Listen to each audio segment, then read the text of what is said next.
Welcome back, everybody, to another episode of the Junkyard Dawgcast. I'm your host, Jordan Hill. Got Kipp Adams with me on this Tuesday afternoon. Ben Wolk is out getting some recruiting stuff done. He'll be back for the Stay Wolk episode this week. But jumping in, a lot to discuss around the world of Georgia football. We're going to talk about the NFL Combine getting going this week. Workout starting on Thursday. Also going to talk about Georgia basketball. Olivia Sayers going to pop on and talk Georgia baseball. And we'll also talk about the continued conversation about SEC football maybe moving to 9 conference games. We will see where that conversation leads. But Kipp, I want to start with the conversation that kind of got us through last week. Let's shout out Paul Finebaum. He popped on 680 with Nick Cellini and Chris Domino last week. Talking about college football, talking about some stuff going around as we go through the offseason. But Paul had some really pointed comments for Mike Bobo and got a lot of folks talking. Let's listen to the clip of Paul on the show. Let you go. You talked about Georgia and Carson Beck going to Miami a couple of days ago. How would you describe this past season at Georgia? As strange as it was at times, they still won the SEC, but there still seems to be something amiss. And you did that also looking to the future, and there were some Georgia fans that were like, what the hell's Finebaum talking about? Well, what I was talking about is Carson Beck's a better quarterback than Gunnar Stockton. I know that. He didn't have a great year, and he's got some issues, and obviously he left, and being injured was really the biggest problem that he dealt with. But I'm not blaming the Sugar Bowl loss on Gunnar Stockton, but he didn't exactly knock me over.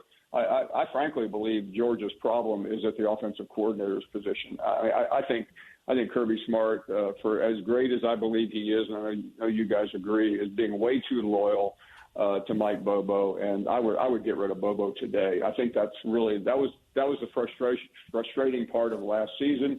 And Georgia was good. They just weren't great. And I think when you compare them to the last couple of years, they still did okay. But okay isn't good enough at Georgia anymore. Georgia is the new Alabama. The expectations are to play for the title every year. So we have a general rule around here, though. If you're going to say fire a guy or replace a guy, do you have anybody in particular in mind, or is it the Georgia job and Kirby can pretty much go pull whatever fish he wants and bring him into the boat? I mean, I think you could walk down Peachtree Street and get a better offensive coordinator than Bobo, but I know I sound like a Finebaum caller now.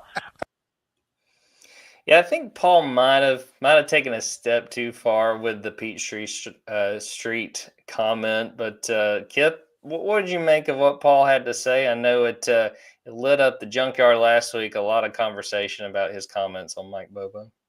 I mean, leave it to Finebaum to find the most hyperbolic way of saying that Georgia's offense did not perform up to its standard last season. And yeah, I think it's all, obviously going to be blown up because Georgia didn't win a national championship, and that's the standard. I think you have to realize that there's probably some room between national championship and complete failure, fire everyone. And that is where, you start having the issues with trying to evaluate Georgia last season and what they need to do moving forward. If you don't get the national championship, you don't have to clean house. There's a middle ground.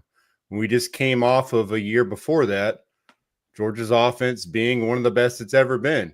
And so which is it, guys? Where do you want to cast the blame there? And I think it is fair for this fan base to criticize the performance of Georgia's offense, offensive coordinator Mike Bobo, and the play of Georgia's offensive line with Stacey Searles. I think that's completely in line with what the self-scouting should be in Athens right now.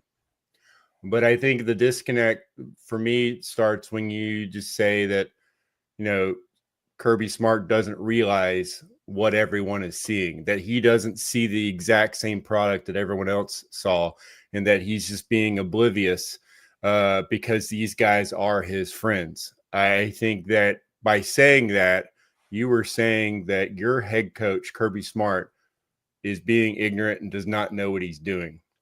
And he's a head coach that is now gotten SEC championships from 3 different offensive coordinators. He's also a head coach that got questioned mightily after, that first season under Todd Monken, and sticking with a quarterback in Stetson Bennett much longer than every one of these fans who are now questioning him again thought he should.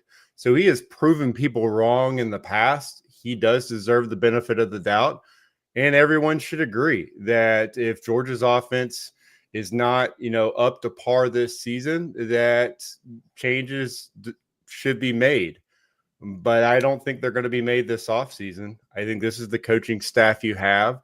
And I think that your head coach is determined that there are changes that need to be made and can be made personnel-wise, schematically, and overall. I don't think it's gone to the coaching staff in his mind yet. And he deserves some benefit of the doubt.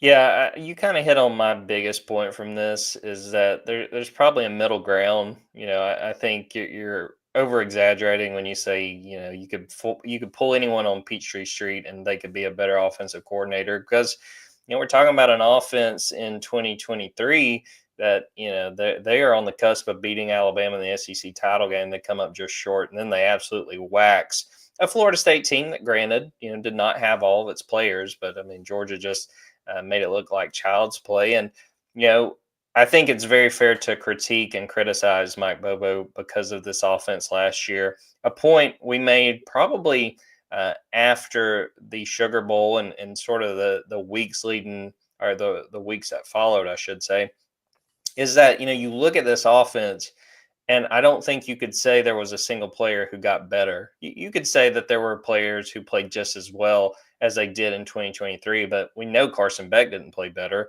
The receiving core was a total mess. The tight ends came on as the season went on, but for periods of time, they just were a non-factor in the offense. So it's one of those things that, had Kirby decided to make a change, had Kirby decided he was going in a different direction, I thought it would make sense. But I don't think I was absolutely floored when it became apparent that a change was not coming. We were watching in the days and the weeks right after the Sugar Bowl loss to see what would happen. And it became clear that, Kirby is going to stick with his plan. But Kipp, to the point you made, Kirby wants to win. And Kirby is the kind of coach that I don't see him saying, well, this is my friend, so I'm not going to make a move.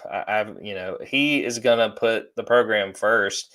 And you even see that going back to the thought I had as you were sort of laying out your thoughts on what Paul had to say.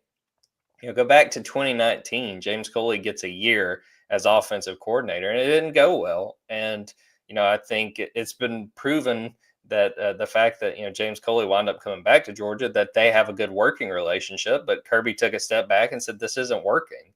And so he made a change. So very clearly he trusts Mike Bobo. He doesn't put it all on Mike, and now I think that 2025 is a proving year for Mike Bobo and for Stacey Searles too, really this entire offensive staff. They've got a lot of attention. There's going to be a lot of folks watching to see if that offense can take a step forward. And you're talking about a very difficult situation with a first-time starter at quarterback, with a lot of new faces, a lot of guys who have to step up. But yeah, that's sort of my take on it, Kipp, was that I think it's fair to criticize Mike. I think sometimes people get a little hyperbolic. The guy's been around for a while, but he, the offense did underperform in 2024. And because of that, he does have a huge bullseye on his back going into 2025. Yeah, I mean, he brought up Carson Beck being better than Gunnar Stockton, and I don't think many would argue that as of right now, Carson Beck has, put more on his resume than Gunnar Stockton. But at the same time, you start to get a little hypocritical if you start saying Georgia should have run it back, bring all the exact same guys back. Let's try to do this again and see if it works this time. There are some, ways to look at this and say that maybe change can allow Georgia to find its identity, because it definitely didn't have one last season. I mean, they did not handle injuries well along the offensive line. You look at Ohio State, they handled it great. So you have a little bit of comparison there. Did not find any run game, So, okay, you have offensive linemen who were banged up a lot. Those guys are headed to the draft now, completely new offensive line. And you can look at that and go, well, how can Georgia be better? But I look at it as this is an opportunity for Georgia to put a different product on the field with other talented guys. They didn't stop recruiting the last couple of years. And the same way I look at the ground game, you got some new guys coming in. You got Nate Frazier coming back after a year of experience. They have continued to put into him how important ball security is. You have some different ways of approaching your offense now, and you've completely revamped that wide receiver room. So I think, again, everyone's thinking, how can Georgia's offense even be as good as it was last season? You can't, argue from both sides here, okay? They have made some changes personnel-wise. That is where Kirby Smart decided, what we had on our roster was not getting it done. These guys are going to NFL. This guy is now at Miami. Let's go with what we have now. Let's reshape a couple position rooms, approach things differently, and see if we can get different results. So Kirby doesn't decide to hibernate the entire offseason and just wake up in August and see what happens. I just don't think that's where he is as a head coach.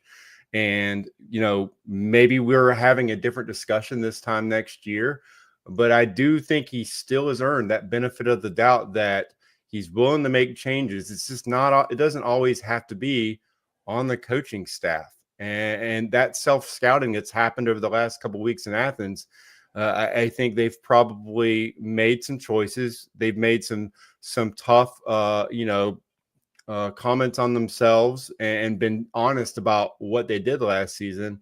And I just think that, just thinking that Kirby Smart's lazy and just keeping his friends around, I just think that's disingenuous. And I think that you're completely ignoring everything that brought you to hiring Kirby Smart after the 2015 season. If you can find anyone on Peachtree Street that can coach the offense better than Mike Bobo, then what was the point of bringing Kirby Smart? And it sounds like there are thousands of people who could have gotten Georgia to a three-peat and maybe 4 championships in a row. So give Kirby Smart some credit. Remember where you were before and acknowledge that he is willing to make changes. It just don't always have to be staff changes. And even then, they brought in some support staff guys. They have some different coaches, some different eyes in that room to help them this offseason. Yeah, it's going to be fun to follow in the spring, especially. And my thing with Mike Bobo going into 2025, if I'm Mike, again, I do think this is kind of a proving ground.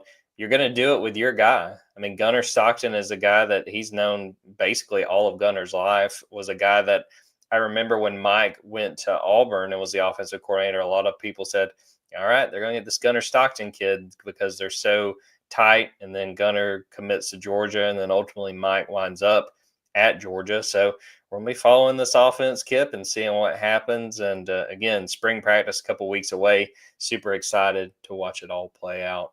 All right, Kipp, let's talk about what's going to be going on. You had mentioned during that segment, that there are several Georgia players that have moved on, getting ready for the NFL. 14 of those guys are going to be on display, going to be putting in some work up in Indianapolis with this week's NFL Combine. Workouts begin on Thursday. That's when fans will really want to be watching the coverage, following along with what everybody's doing. I will go through really quickly the day-by-day positional breakdowns and the Georgia players to be keeping an eye on each day. Thursday, you have the defensive line and the linebackers, which that means Michael Williams, Ty Ingram Dawkins, Nazir Stackhouse, Warren Brinson, Jalen Walker, Smile Munden will be in action on Thursday. Friday is a light day as far as Georgia players are concerned. Defensive backs and tight ends, that's Malachi Starks. I have a chance to watch him. Saturday, quarterbacks, running backs, receivers, that's Trevor Etienne, Arian Smith, Dom Lovett. And then Sunday, to wrap it up, the offensive line.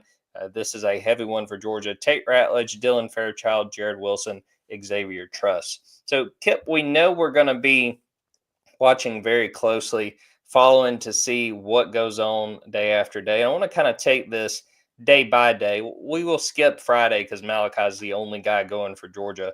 But Thursday, defensive linemen and linebackers, Michael, Ty, Nazir, Warren, Jalen, Smile. Who are one or two of those guys that you think have a chance to really make some noise on that first day of workouts?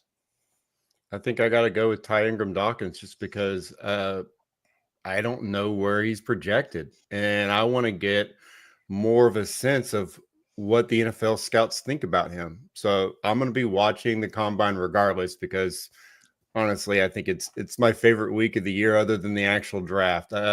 This is where you start to see the eval process for NFL programs, which is just basically another aspect of the recruiting process. You build your recruiting board and you live and die by that. I mean, that's probably 70%, of your roster makeup of your success is hitting your evals. And it's the same way in the NFL. And so this week allows me to see, okay, I thought Ty Ingram Dawkins was a guy that had a lot to gain by coming back to Georgia for next season. A guy that, maybe a late round pick just because he has not put up enough NFL level film and produced at that elite level, but he went into the draft. And now is he a day 3 guy? Is he a guy that based on traits similar to Mykel Williams where you're betting on the future as, a third or fourth round pick? I want to see how he looks, not just in the testing numbers, but really in the drills as well. How comfortable is he out there, working with NFL coaches? I just think there's so much variance because of the unknown with his draft eval that he is the most intriguing. I have a pretty good feel for, Nazir Stackhouse, Warren Brinson, what those guys bring to the table. Mykel's going to have a lot of eyes on him. Hopefully he's the guy that we actually get to see perform. This is the time of the week where we're starting to hear which guys are going to wait until their pro days, and a lot of first round guys. I mean, you see those memos go out from their agents saying they're going to focus on their pro days. So I hope to see a full workout from him. But Ty Ingram Dawkins, I don't think he can afford to wait. As long as he's healthy, he's got to go out there and show everyone why he entered the draft early. To your point, some of those first round guys, kind of obvious to pick them, like Mykel and Jalen, and we'll have to see what they do. Kind of in your vein with Ty Ingram Dawkins, mine is Smile Munden, because I think that Smile's a guy that if he's been able to get healthier in these last few months since the end of the season, that he's a guy that can flash. I think back to when he first became a starter for Georgia, really during fall camp, it was becoming clear Smile was going to be one of Georgia's starting linebackers, and Kirby just raved about how athletic he was. I mean, just that, he had not seen athleticism at the linebacker position like that.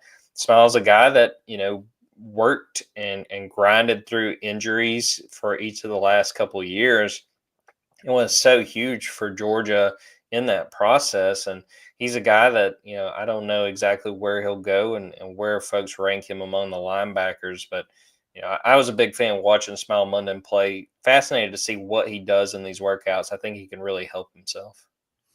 I agree. I think right now I would guess early to mid 4th round, but I do think you're right. A strong combine, he could go, third. He could really even push into the late 2nd round, a guy that goes in the 60s. So as far as just like pure numbers, I mean, he could easily see himself just cut his draft weight in half with a good weekend. So as far as what he brings to the table athletically, there are going to be few linebackers in this class that are able to run like him. All right, Friday, as I mentioned, Malachi Starks, we know he'll have a chance to really show out, and I think he's going to be a guy that goes in the first round when we're talking about April. Looking to Saturday, Trevor Etienne, Arian Smith, Dom Lovett, any one of those guys that you really want to watch when it comes to Saturday's workouts? I think that I'm fascinated by Trevor Etienne because he is another guy that we thought probably coming back because kind of had a similar season to what he had at Florida, hadn't really moved the needle at all as far as his draft stock, and he had a chance to kind of show, whether or not he can handle a larger workload at running back. But I think the fact that he turned pro early, he had to have been told, this is where your draft grade is. We don't see you going past here. But right now, I think most people project him into the 5th round.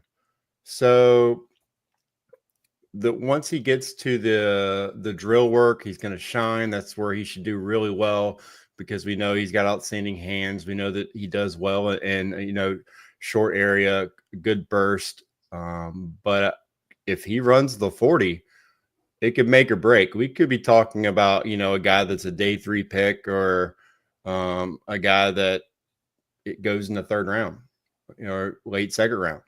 I don't know what he's going to run. And honestly, I'm not even sure if he will run, because I just think that is an aspect of his game that I'm not really sure, is a huge strength for him. And at the running back position, you just see, you see the stock just, plummet if guys run, let's just say 4.6 to 4.8 range, because that is a trait that the NFL scouts, I guess, put a lot of stock in with the 40-yard dash. So I think that for him, how do you approach this combine and maintain, or have your stock where you think you're going to go? If he sees himself as a 3rd round guy, what is the approach to the combine to where you come out of that still looking like a 3rd round guy? And so I think that's going to be really fascinating to see how he performs. That's part of the complicated thing when we talk about who we want to watch and projecting what's going to happen, is not really knowing who's going to participate in what. Because like you said, that there is sort of a margin for error and some calculation that goes into not running the 40, things like that. You remember that conversation last year with Kamari Lassiter, that there was a lot of concern. He didn't run the 40 at the combine, then he runs it and it's kind of slow at his pro day. The Houston Texans had no issue with that, and they look super smart for sticking with that. But it'll be worth watching. My guy on Saturday, Dominic Lovett, and to me, this kind of goes to your point about Ty Ingram Dawkins. I really don't have a great feel for where folks see him in this receiving, this class of wide receivers. He's a guy that struggled with consistency as a senior at Georgia, had a lot of drops, not quite as many as Arian Smith, but he did struggle with consistency. So seeing what he does, the other guy too, I'll talk about Arian. He's a guy that I think is going to sign up to do just about everything he can, because this is his chance. We've talked about it basically since Arian Smith declared and said, he was going pro, that all it takes is him to catch the attention of one front office, for one front office to fall in love with him. So Arian's a guy that I think will put on a show, but I'm really watching Dom Lovett, because I have no feel for where he could go, what NFL teams think of him. We might get a better sense of that after Saturday. Yeah, I think with his size and the lack of elite speed, he's really going to have to show out in the drills, and he's going to have to kill it in interviews and tell people, like, I'm willing and I'm outstanding on special teams. As of right now, I would not project Dominic Lovett to get drafted. And I think Arian Smith, coming off Senior Bowl week, is probably in that 50-50 range. The drill work for him will probably be huge. And yeah, he's probably going to go out there and run a 4.22 40. That part of the combine, I don't think anyone, everyone's going to be waiting for him to run, and I don't think he's going to disappoint. If there's one thing Arian Smith knows how to do, it's run really fast in a straight line. He's not going to struggle there. And I do think that should get him drafted somewhere, probably still in the 7th round. But we're talking about speed, and I remember the Oakland Raiders used to draft a guy running a 4.2 in the 1st round every single year. And then you go look at the production and you're like, this guy shouldn't even be drafted. So I do think that does give Arian Smith an opportunity to convince the GM to take him, and maybe earlier than what anyone expects. So we're all going to be watching that 40, but I think for him, it's going to come when he's going through that gauntlet. That gauntlet drill just feels like that's where you're going to learn a lot about Georgia's wide receivers trying to get drafted this year. I'm trying to remember, was that Darius Hayward-Bay? Who was the receiver that the Raiders? Darius Hayward-Bay, yeah. He's out of Maryland, I think. That pick. I mean, that had everyone just going back to their books. You know, he's not in the book. And it did, as a Falcons fan, I was like, if there's one thing, you know, that may take some of the, you know, the eyes off of what we're about to do to screw up, it was the Raiders. So rest in peace, Al Davis. All right, Sunday, the offensive line. Tate Ratledge, Dylan Fairchild, Jared Wilson, Xavier Truss. Is there one of these four guys that you're particularly interested in on Sunday? I think it's fascinating with Georgia's offensive linemen because you know, you ask 10 people which one of them is going to get drafted first, you're probably going to get 3 different answers. You know, I think that, you know, Tate Ratledge would probably be the guy I would project, just because I think he's going to do really well in interviews, and they know he has a skill set they can work with, and his football IQ is very high as well. He just has to prove he's healthy. I don't know what he's going to be able to do or what he's going to be doing in this scenario, but I think that the interviews he's going to do really well. And so he's the guy that, if he's working out, I think he should lock in a 3rd round floor and potentially get himself into the 2nd round. Tate is a guy that I think has a chance to really stand out.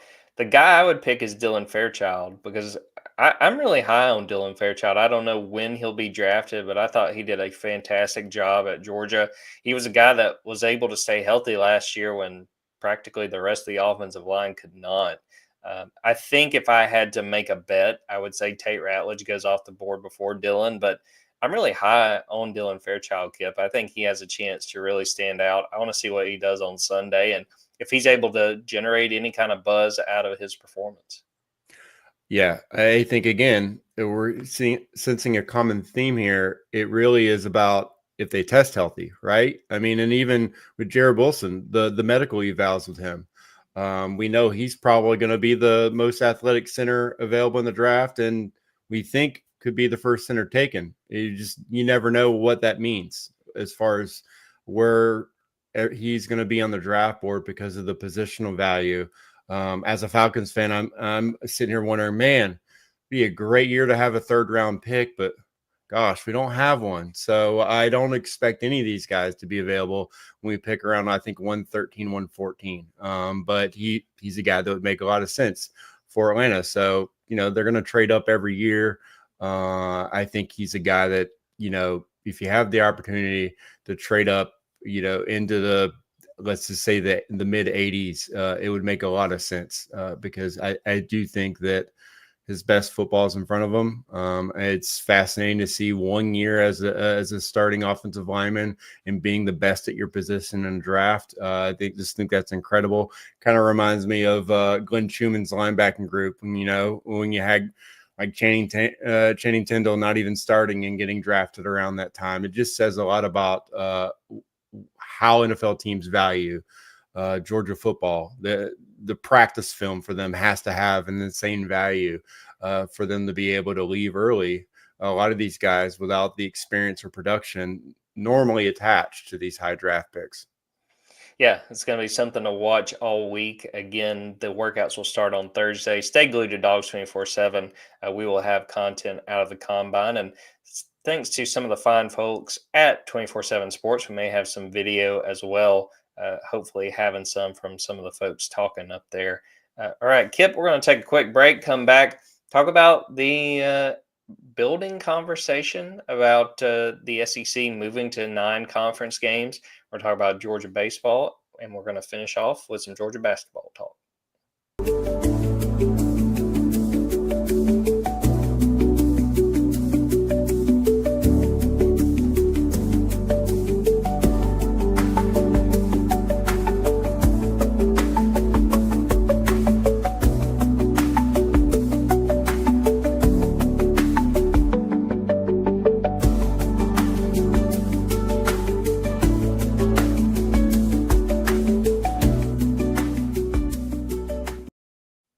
All right, Kip, there has been continued conversation between the SEC and Big Ten officials about what's going to happen next with the college football playoff. And a part of that conversation, there continues to be buzz about the SEC perhaps moving from the 8 conference game slate and adding that ninth conference game. I'll kind of start and give my thoughts and say that one, I'm a big fan. I want the SEC to move to 9 conference games. The biggest thing is to protect the rivalries like Georgia Auburn, like Alabama Tennessee, because it felt like if the conference stuck with 8 conference games, there was a real chance those were going to go to the wayside. But two, and I'm curious to get your thoughts on this part of it, Kip. I'm kind of surprised. I really thought my big lesson from the last college football season was the SEC is not going to move to 9 conference games unless it just is forced to. And my reason for thinking that was how the season played out. You had Ole Miss knocked out by Florida. You had Oklahoma knock Alabama out. I really thought that the big takeaway here was going to be we can't afford to have another conference game for all these teams because that's another possibility of getting a team knocked out. So, we'll see if it comes to pass. My thought is we're not really going to know for 2026 until probably spring meetings at the earliest. I imagine that's going to be a big part of that conversation. But Kip, are you as surprised as I am? Because again, I want to see the 9 conference game slate become a thing, but I thought they would take the lesson from last season of, hey, we can't afford to add another conference game to our schedules. Well, I think there are 2 reasons to think this is definitely going to happen. One, ESPN coming to them with more money. That was always number one. That's why they were holding out when they added Oklahoma and Texas. They're like, look, I mean, this deal, we know we just signed it, but come on, guys. We have all the leverage here. And they did. But at the same time, ESPN's trying to see, how things go with the ACC. They have a lot of money tied up. And I think with the ACC stabilizing, now they can come back to the table and say, okay, we feel more comfortable offering this amount of money. And I think at that point, the SEC will be like, okay, thank you. The other reason why I think this is definitely going to happen is, well, they're going to get more guaranteed spots in the playoff. That's really going to be, you looked at Texas being the only team that goes 7-1 in conference play, and you're like, there's no way the SEC wants this because this was the year where everyone said the SEC was dead. It was all about the other conferences. It was all about how you didn't have the SEC in the national championship yet again. Like, what is happening here? But at the same time, again, if you have 4 guaranteed bids in the college football playoff, I think that's going to take away your concerns about hurting other teams' bids. And I think, what that means for championship weekend, whether we have playing games, I don't know. That is still hard to kind of wrap our minds around, just completely changing the format and having playing games. But I think you just saw a sign that the other teams know this is going to happen when you saw Ole Miss canceling the USC game. I think that their athletic director basically said, I think it's going to happen. And I think you're going to see these big non-conference games come off the books. And USC, they're going into the Big Ten. They're playing 9 conference games. We're going to be playing 9 conference games. There's not going to be room for these type of matchups. There's not going to be really any reason for that as well. So I do think that's where we're headed.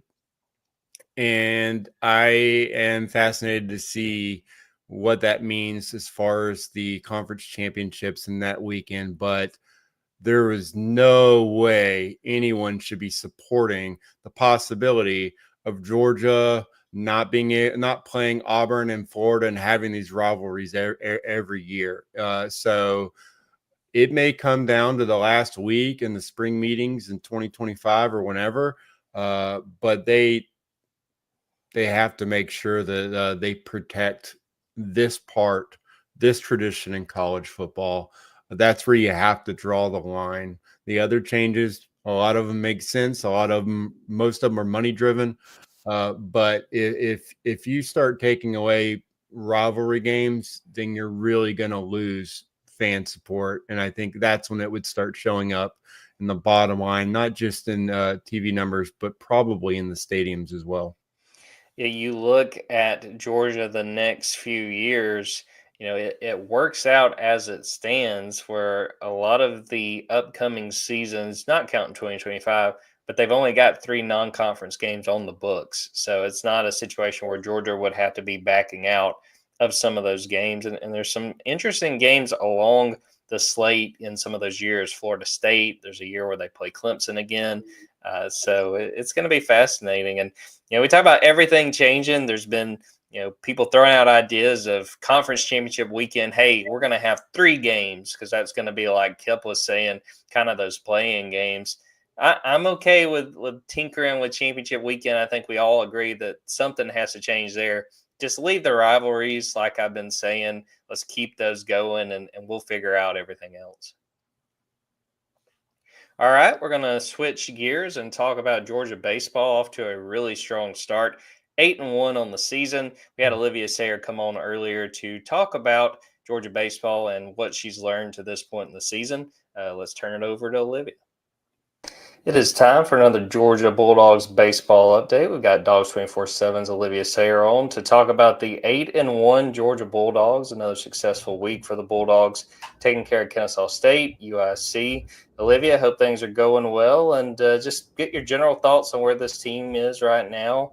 8-1 and another successful week in the books. Yeah, thanks for having me. Hope everything's going well with you as well. I think you're never going to complain about an 8-1 start, first of all. I definitely think if you would have asked Wes Johnson at the start of the year, what are your thoughts on starting 8-1? Nothing to complain about, especially considering how many of those were on the road. As far as general thoughts about the team, I think you saw a little bit of change in its offensive approach this past weekend, which obviously scored a lot or led to a lot of runs being scored. So I think this team's definitely headed in the right direction. So let's go back to last week with a game that I think got some folks' attention even outside of Georgia baseball, sort of that Georgia circle, with the Kennesaw State game. A little bit chippier than I guess, maybe I missed the memo on that one. But what did you think of how that game played out, and what did you think of Brian Curley going out there and shutting the door on the Owls? Yeah, so I would definitely agree. Chippy was 100% the right way to describe it. And it wasn't even the stuff with Curley. It wasn't even the stuff with Wes. Just all game back and forth. Both dugouts were kind of going at each other. You saw it after Slate hit that home run. He kind of jawed at the pitcher jawed back. I don't know if it was an in-state rivalry thing. I don't know if it was just a weekend thing. Wes Johnson actually mentioned that he had that game circled on Georgia's calendar at the start of the season. So going into it, he knew it was going to be a big deal for Kennesaw State. But definitely good to get out of there with a win, especially you look at the way Georgia came by that win with the comeback victory. They've been facing a little bit of adversity this season, which is definitely going to help it in the postseason. And as far as Brian Curley, I think not really more that you can ask for him. He's definitely a very interesting character. He's confident. He said it doesn't really come from a place of cockiness, but more so internal confidence, as in, hey, if I don't go out there and I don't believe I can do it, then why am I even pitching? You got to go out there. You got to believe. And another thing I thought that's really interesting about Curley is he said when he's on the mound, it's a me versus me approach. It's not him versus the batter. All he's focused on is executing those pitches to the spot where Wes calls it, where Henry Hunter calls it behind the plate. And I think you saw that pay off for him, especially against Kennesaw State. And it's been fun to see him go a little viral from it. Yeah, you see, I have to imagine Brian Curley's becoming a fan favorite very quickly. So, Olivia, 8-1 so far. Georgia's rising up the rankings as non-conference play continues. What do you feel like you've learned about this team through 9 games? Has anything in particular really stood out to you? Yeah, I mentioned it in the beginning, but the offensive approach really stands out for me. I think opening weekend, I don't know if it was just the wind blowing in, which apparently in North Carolina, it's right on the beach, so it's brutal. I don't know if it was the ballpark, maybe just opening day, opening weekend jitters, all the new guys trying to do too much, but during that game, it felt like, or during that series rather, it felt like Georgia was kind of trying to hit the perennial 7-run home run, which obviously is impossible. It felt like they were trying to play hero ball. They were trying to hit a home run every single at bat rather than just take what the other team was giving it.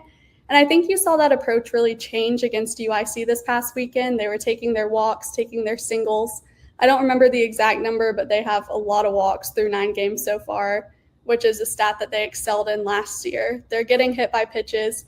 And Wes Johnson even mentioned it, that they're staying to their approach, but they're shortening it a little bit, not trying to do too much. To this point in the year, who are some of the hitters that have really impressed you? Who has kind of stood out in that department? Yeah, I'm going to go with a lot of new guys. Rylan Zebrowski was really impressive this past weekend. Kind of looked like Charlie Condon in the box, especially on that grand slam swing. Big righty there. Another guy, Robbie Burnett. Robbie Burnett can do it all. He's not just a power hitter. He steals bases. He's athletic on the base paths. Really good defense. But the guy that really stood out to me is a guy that actually returned, which is Slate Alford.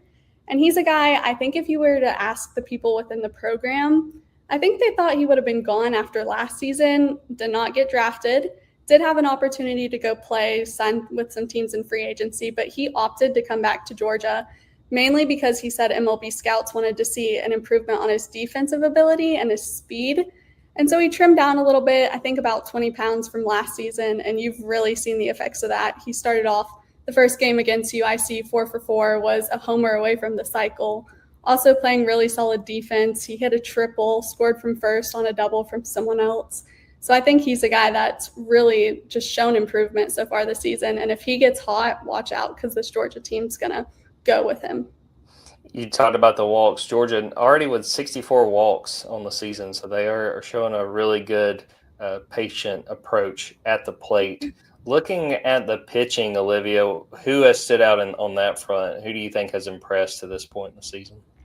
Yeah, so one quick note on the walks. They've also gotten hit by a lot of pitches, and my favorite thing I learned about this team last year is they actually practice that in practice. They have the coaches throw like rag balls at him, and they have to stand there and take it.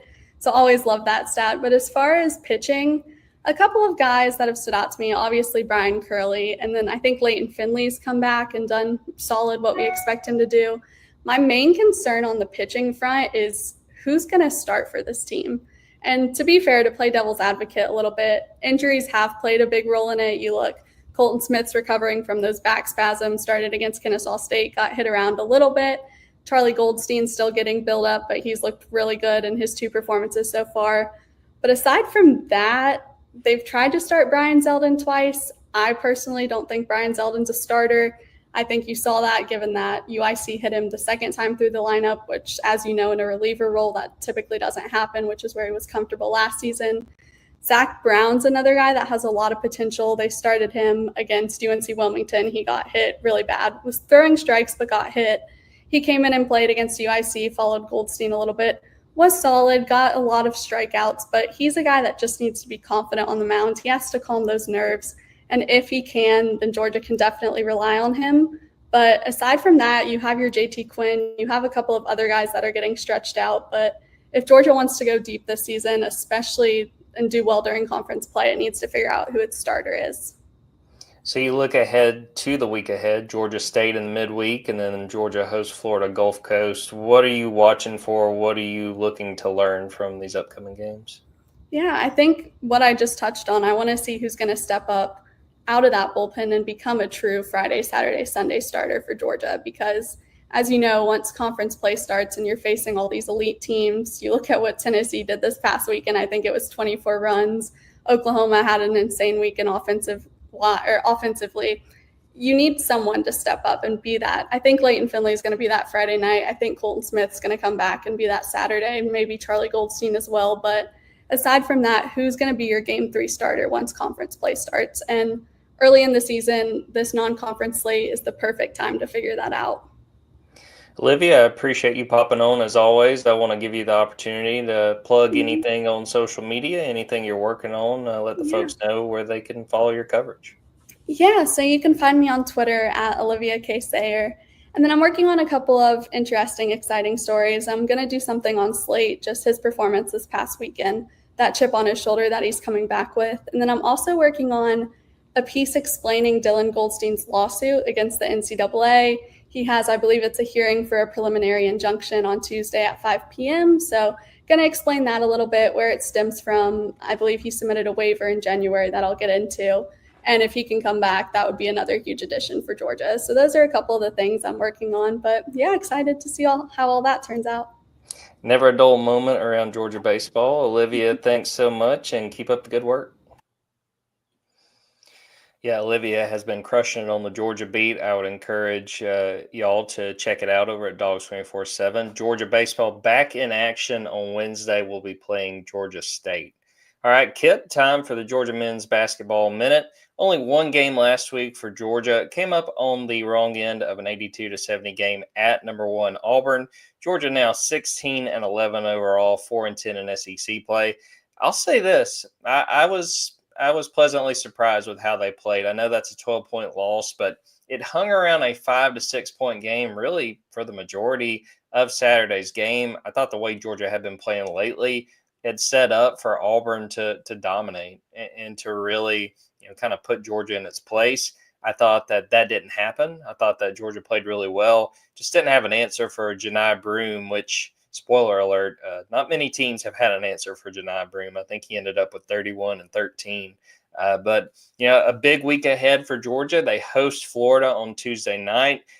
I would find it hard to believe they could beat that team, the number 3 team in the country. But on Saturday, to me, this is the biggest game left on Georgia's regular season schedule. They go to Texas, and that's a Texas team that just lost at South Carolina. It's a Texas team that is in a similar spot to Georgia, right around the NCAA tournament bubble. I think some of the last projections have them as one of the last teams in. But I think the winner of Saturday's game between Georgia and Texas is in a good spot, and I think whoever loses is probably talking about watching the NCAA tournament from home. So, Kipp, what did you make of that Auburn game? I know that you kind of got a house-divided situation with that one on Saturday, and then again, just where Georgia basketball is right now. Yeah, there was only one person watching that game until the final minute. That's just the life of an Auburn fan. You're not going to give yourself an opportunity to,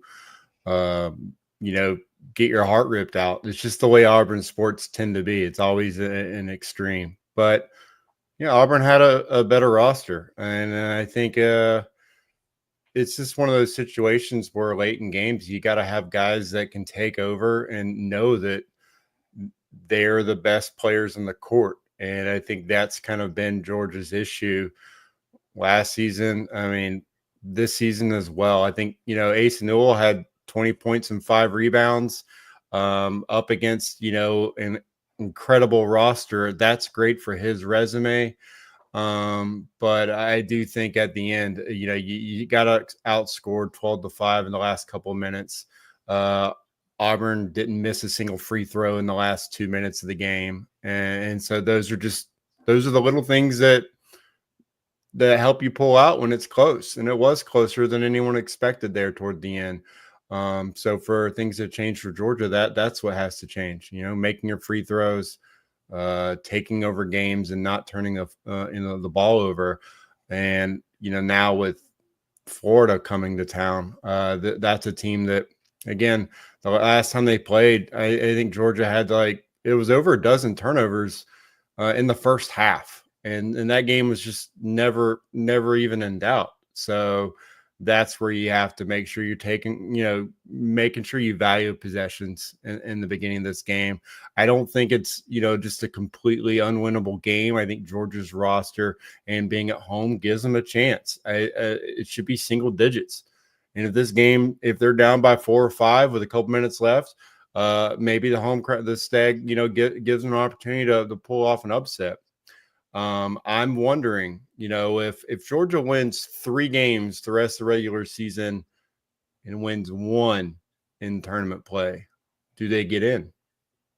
I think they've got a good spot. I think if they go 3 or 4, which, to me would be losing to Florida, you beat Texas at Texas, you beat South Carolina at South Carolina, and you beat Vanderbilt at home. And then, like you said, win to open the SEC tournament. I think that puts them in a good spot, not only because of what they've already done, but to me, the end of this regular season sets up well for Georgia in that they're playing a South Carolina team that's out of it. They just won their first conference game over the weekend, but you're playing a Texas team and a Vanderbilt team that are in a very similar position as you. So if the committee winds up comparing these teams, if you've got those wins, you have to think that does nothing but help your case. So I'm with you, Kipp. Maybe it's not enough to just beat some of these teams.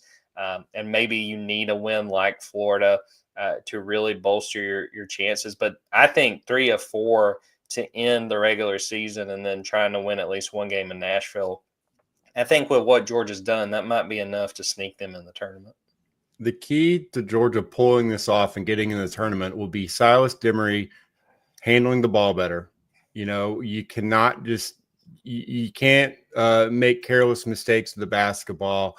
It's troubled this team all season long. Exactly how we kind of talked about our questions on this roster, not having just a true point guard. But again, it's too late for that. Silas Demery just has to handle the ball. And Ace Newell has to be part of this offense early and often. He has to establish dominance, especially, at home. I know that Texas is a better matchup for Georgia, but I do think, again, this game at home is still an opportunity, and that's how they should approach this. We have to take care of business. That means those last couple of games are winnable games. We have to win both, but we have to give ourselves an opportunity to win one of these 2 games as well. And I just think that not giving up possessions and allowing your best player to take over, and honestly, if that means him just getting more volume from 3, he's been an outstanding shooter for them as well. It's not all about getting down low. I think that Santo Cyril is a guy that can help him in that regard as well. It just seems like every time he's near the basket, no one's going to stop him. But I do think that Asa, if these are your last 4 to 5 games at Georgia, go out strong and show some dominance and get yourself in that top 10 discussion rather than the top 15. Make the most of your one season in Athens. Yeah, Georgia will be hosting Florida 7 p.m. Eastern time on Tuesday night. That'll be on SEC Network. Florida trying to keep pace and catch up to Auburn in the SEC championship race. Can't think of anything Georgia would rather do than to get the win, help their chances to make the tournament, and foil Florida's plan to try to steal the SEC. Well, I will plug, before we get out of here, the upcoming Stay Woke episode that'll come out Thursday night. Will probably be out on podcast Friday morning. We're going to recap a loaded 7-on-7 event that Ben was at in Atlanta. I would highly encourage folks, if you haven't subscribed to Dogs 24/7, do it now, because what Ben wrote in the last few days from that 7-on-7 event, you're not going to get more intel from a single story. I mean, it was packed. And as someone who works for the site, I always make sure to read Ben's coverage, especially when we go do those Stay Woke episodes, because he's making me predict commits. So I got to get the intel from Ben, because otherwise I'm shooting in the dark. We're also going to talk about the Jared Curtis decision with him getting ready to decide between Georgia or Oregon. All right, Kipp, before we get out of here, I want to turn back to your Atlanta Falcons fandom. I don't know if you had a chance to see on Tuesday, Mel Kiper has put together his latest mock draft. He has the Falcons taking Marshall defensive end Mike Green. So I want to get your thoughts, immediate reaction on the Falcons going with a Marshall player. He has been the fan darling for, I think, the last month. And the stats back it up. Prolific sack artist at Marshall, a guy that the one rep he had at the Senior Bowl or practice where he just, knocked the offensive lineman back, who was making a transition from left tackle to right tackle, so hadn't really played there. That gave him a little bit more of a jump in fans' minds than I would have done. I still think it's a matter of, his length. I think he's a guy that's a little sawed off, and I wonder, if he's the best edge rusher in this draft or the best one that's going to be available when the Falcons pick. But I think picking that position makes a lot of sense. It's a position in need.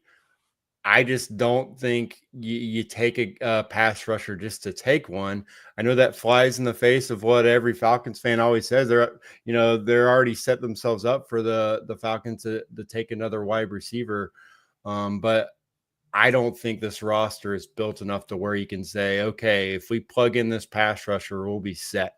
So I also remember that Mel Kiper has Michael Williams going after Mike Green. So I think whatever equity you might get by taking a pass rusher, I think there's too much overlap in fan bases here to where if you take the wrong one, they're going to be watching Michael Williams' career, and every single time he makes a play, it's going to be like watching the Eagles all over again. So be careful there, Terry Fontenot. I don't know if I don't know if Mike Green is a better overall player than Michael Williams can be in 2 years. If they take Mike Green or really any other pass rusher with Mike still on the board, I'm going to text you like, I can't be on the board the rest of the day. My internet just went out. I am staying the hell away from the junkyard because, that would – we hear enough about Georgia and the Falcons. That might take it to a whole nother level.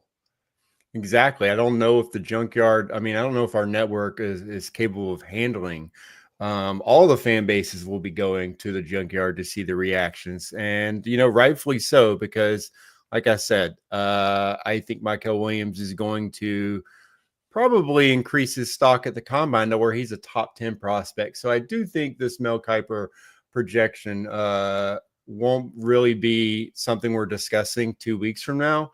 But then again, we're talking about the Falcons. So I think everyone's they'll believe the SEC is going to a 10-game schedule before they believe the Falcons are going to take a Georgia player. We're going to wrap it up right there. I appreciate Kipp for popping on. I appreciate everyone who watched this live, everyone who is watching or listening to it after the fact. Be sure to subscribe to Dogs247.com. Want to plug, we are recording this on Tuesday afternoon. In just a couple hours, I'm going to go to the UGA Athletic Association board meeting. Should have some stories out of that. I think there's going to be some talk about spring practice, about the spring games and the conversation around that in college football right now. And there will probably be other content as well. We'll have a live thread going from that board meeting. And then again, basketball coverage on Tuesday night from that Georgia-Florida game. Go subscribe to the website, subscribe to the YouTube, wherever you get your podcast, subscribe to the Junkyard Dawgcast. Leave us a review. Please subscribe and let everybody know what we got going on over here. Again, Thursday night, we will have another Stay Woke. Looking forward to having Ben back on and getting into the latest on recruiting, and then subscribe to the TikTok as well. So we'll finish it off right there. For Kipp Adams, I'm Jordan Hill. Until next time, take care, everybody.